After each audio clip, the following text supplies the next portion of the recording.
Paris bouillonne comme rarement auparavant. Marine Le Pen met le cap sur Moscou et se rend en personne auprès de Dimitri Medvedev. Rien de dissimulé dans l'ombre, rien d'un geste purement décoratif. C'est un face-à-face sous haute tension, capable de faire vaciller. Paris bouillonne comme rarement auparavant. Marine Le Pen met le cap sur Moscou et se rend en personne auprès de Dimitri Medvedev. Rien de dissimulé dans l'ombre, rien d'un geste purement décoratif. C'est un face-à-face sous haute tension, capable de faire vaciller les piliers mêmes de l'Europe. Pendant que les partis au pouvoir, comme Renaissance, le Parti socialiste et les Verts, suffoquent d'indignation, le pays est sous le choc, tandis que les médias traditionnels hurlent à la proximité suspecte avec le Kremlin, accusant de trahison à chaque coin de rue. Une seule question cruciale se pose au milieu de ce tumulte. Pourquoi Paris pète un câble total quand quelqu'un ose enfin faire ce que le gouvernement refuse obstinément depuis des années ? Parler ouvertement avec la Russie. Engager un dialogue constructif au lieu de l'isolement stérile. Restez connectés, mes amis, car cela pourrait bien changer radicalement le cours de l'Europe, redessiner les alliances et ouvrir de nouvelles perspectives inattendues. Tout a commencé par une annonce officielle et solennelle de la délégation du Rassemblement national, RNN, à l'Assemblée nationale. Il s'agit du soi-disant Symposium BRICS-OP, une conférence internationale d'envergure où, selon le programme détaillé et bien structuré, Dimitri Medvedev participe activement en tant qu'intervenant clé. BRI, cet acronyme qui représente le Brésil, la Russie, l'Inde, la Chine et l'Afrique du Sud, s'est désormais élargi à une série d'autres États émergents et ambitieux qui cherchent à s'affranchir définitivement de la domination occidentale imposée depuis trop longtemps. Une alliance économique qui gagne chaque jour en influence et en puissance, formant un contrepoids majeur au système actuel, tandis que l'Europe, elle, gémit et ploie sous les conséquences dévastatrices des sanctions imposées, avec une inflation galopante, des industries en péril et une dépendance énergétique accrue. Et c'est précisément là, à Moscou, plus exactement à Sotchi, cette ville emblématique au bord de la mer Noire, que cela devait se passer, dans un cadre prestigieux et hautement symbolique.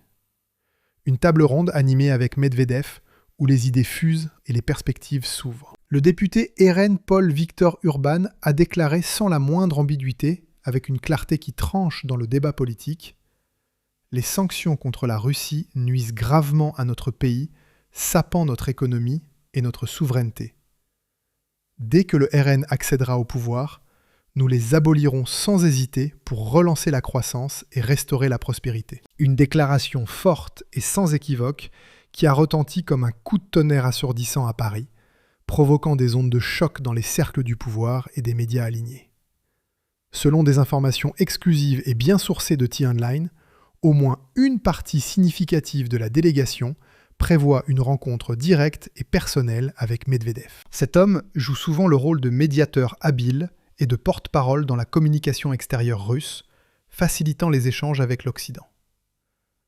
Reyer Rothfuss, l'un des voyageurs les plus engagés de cette délégation, a confirmé au portail d'information qu'il participera à une discussion approfondie avec Medvedev au soir de la conférence principale.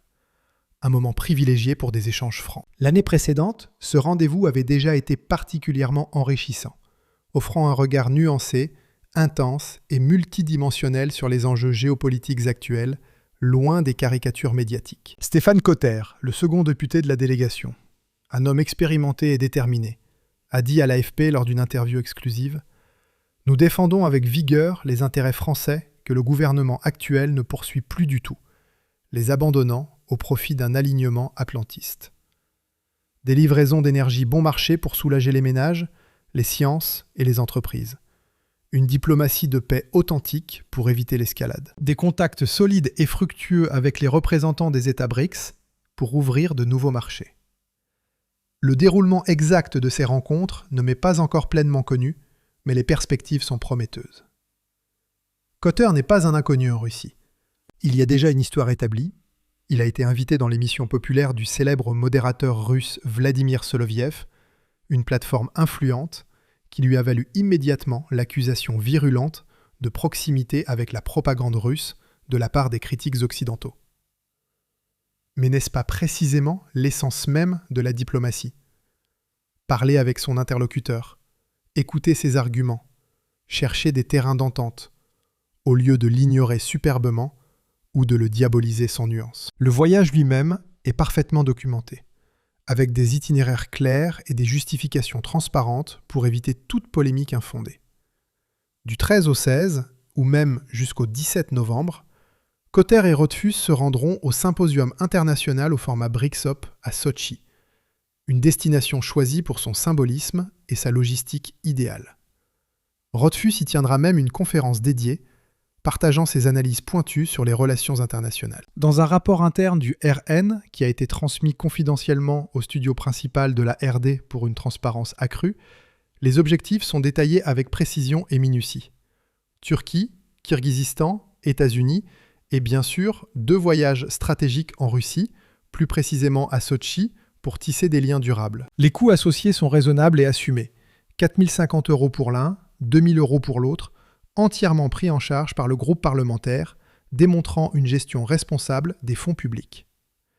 Le groupe de travail sur les affaires étrangères a approuvé le voyage sans la moindre discussion houleuse, signe d'un consensus interne fort. Stéphane Cotter, vice-président du groupe et membre influent du groupe de travail, a déclaré à l'ARD, dans une déclaration mesurée, « J'ai approuvé ce voyage parce qu'il est grand temps d'intensifier les contacts avec la Russie, de les rendre plus substantiels et réguliers. Après les relations intenses, prudentes et productives que nous avons récemment entretenues avec les États-Unis, en explorant des partenariats économiques, il est maintenant crucial de renforcer nos bons contacts historiques avec la Russie pour équilibrer notre diplomatie. » Cotter lui-même est connu pour sa proximité assumée avec la Russie, une position qu'il défend avec argument, tout comme le président du groupe de travail, Markus Frodmer, qui avait récemment annoncé un voyage à Moscou avec enthousiasme, mais s'est ensuite rétracté temporairement pour des raisons tactiques. Mais qu'est-ce qui s'est réellement passé à Moscou lors de cette visite ?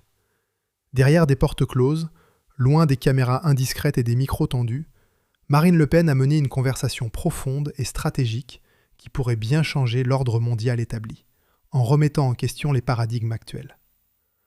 Ce n'était pas une simple visite de courtoisie polie, c'était une manœuvre stratégique audacieuse au plus haut niveau imaginable, impliquant des discussions sur des enjeux vitaux. Un plan ambitieux qui prévoit un cessez-le-feu immédiat pour stopper les souffrances, des garanties de sécurité solides pour l'Ukraine afin de stabiliser la région, et un nouveau cadre innovant pour les négociations multilatérales. Une offre concrète qui pourrait donner à l'Europe une pause respiratoire bien méritée, permettant une réflexion collective, une vraie chance de désescalade durable, évitant un embrasement généralisé. Et le voyage de Le Pen en Russie n'était pas un simple jeu d'esprit théorique ou une provocation gratuite. C'était un tournant décisif, un moment charnière dans la géopolitique européenne. Marine Le Pen dit tout haut, avec courage et conviction, ce que beaucoup de citoyens pensent tout bas, murmurant dans les cafés et les foyers. Le plan Macron ne menace pas seulement les relations déjà tendues avec la Russie, mais met en péril la stabilité même de notre pays, avec des répercussions sur l'emploi, l'énergie et la sécurité. Qu'est-ce que cela signifie concrètement pour la France et ses habitants ?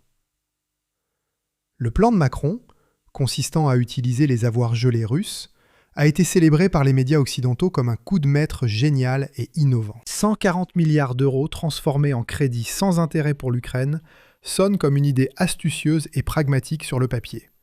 Mais à Moscou, on voit les choses sous un angle radicalement différent, avec une indignation légitime. Pour la Russie, ce n'est pas un simple coup d'échec diplomatique, mais une déclaration de guerre économique, directe et agressive, violant les principes internationaux. Ces avoirs gelés sont, pour la Russie, bien plus que de l'argent froid sur un compte. Ils sont la base fondamentale de leurs investissements énergétiques stratégiques, de leur stabilité économique globale et de leur souveraineté nationale. Leur utilisation pour armer et renforcer l'Ukraine est, pour le Kremlin, une provocation impardonnable et inacceptable, franchissant une ligne rouge claire. Le Pen l'a reconnu immédiatement, avec une acuité politique remarquable. Son voyage n'était pas un coup de pub superficiel pour les caméras, mais un pas courageux et calculé pour épargner à la France une erreur fatale qui pourrait nous coûter cher à long terme. Elle s'est transformée, par cette action, d'une leader d'opposition combative en figure centrale et incontournable d'un jeu global complexe, influençant les décisions au-delà des frontières. À Paris, c'est la panique généralisée, un vent de chaos qui souffle dans les couloirs. Dans les couloirs feutrés du pouvoir, on murmure avec anxiété. La nervosité est palpable et presque tangible, comme une tempête qui s'annonce. Macron est pris entre deux feux ardents, coincé dans un étau impitoyable. D'un côté, Washington et Bruxelles le pressent sans relâche, soutenant fermement son plan controversé. Pour eux, l'utilisation des fonds russes est une nécessité stratégique absolue, un moyen de maintenir la pression. Un recul soudain révélerait la faiblesse structurelle de l'Occident et mettrait en question le rôle de leader autoproclamé de Macron sur la scène internationale. De l'autre côté, Moscou menace avec gravité. Si la France ne cède pas et ne reconsidère pas, toute chance de paix réelle et négociée est perdue à jamais, menant à une escalade incontrôlable. Macron fait face à un choix impossible, un dilemme cornélien qui le hante. S'il cède aux pressions russes, il perd de l'autorité en interne, affaiblissant son gouvernement et sa majorité. S'il persiste obstinément, il risque l'isolement croissant de la France sur la scène mondiale et une crise profonde qui pourrait ébranler l'Europe entière avec des répercussions en chaîne. Guerre économique larvée, insécurité énergétique persistante qui pèse sur les factures des ménages, tensions diplomatiques exacerbées. Tout cela menace de former un mélange explosif et volatile, prêt à détonner à la moindre étincelle. Mais cela devient encore plus brûlant et tendu. Poutine a parlé ouvertement du RN lors d'une intervention remarquée, et ses mots sont une gifle retentissante pour les élites parisiennes arrogantes. Il a souligné avec emphase que la Russie considère le parti comme un interlocuteur légitime et respectable, digne de confiance. Il a critiqué vertement la manière dont la France traite son opposition interne, avec une répression subtile mais efficace. Toute voix alternative qui ose défier le narratif officiel est diffamée comme agent du Kremlin, traînée dans la boue. Toute critique légitime du gouvernement est estampillée comme anti-étatique et dangereuse pour la République. Pour Poutine, ce n'est pas un comportement démocratique exemplaire, mais une dérive autoritaire masquée. Il est allé plus loin en tirant un parallèle historique audacieux et provocateur.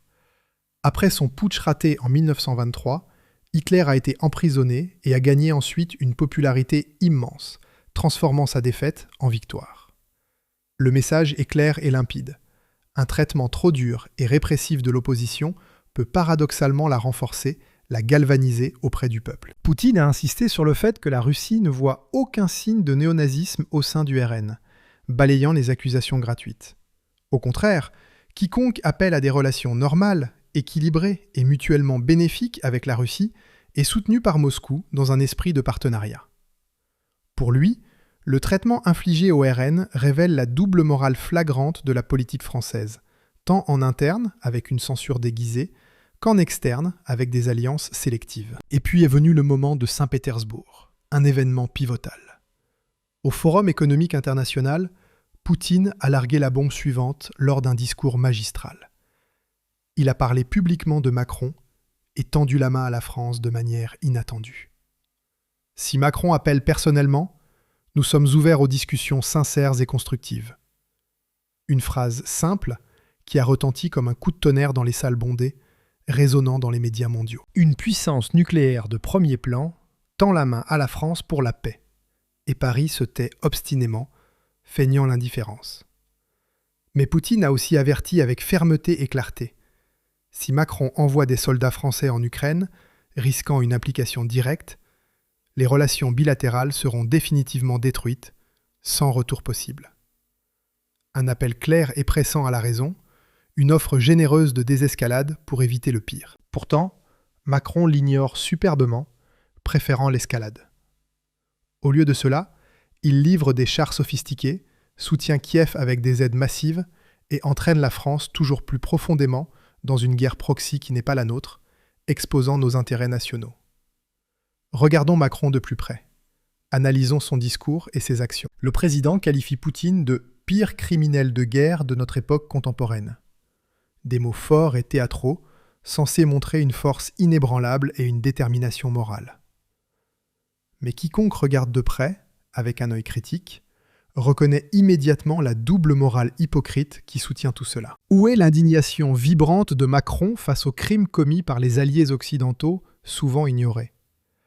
Où est la morale intransigeante quand il s'agit de Gaza avec ses bombardements indiscriminés, ou de l'Irak où des troupes occidentales ont tué des milliers de civils innocents?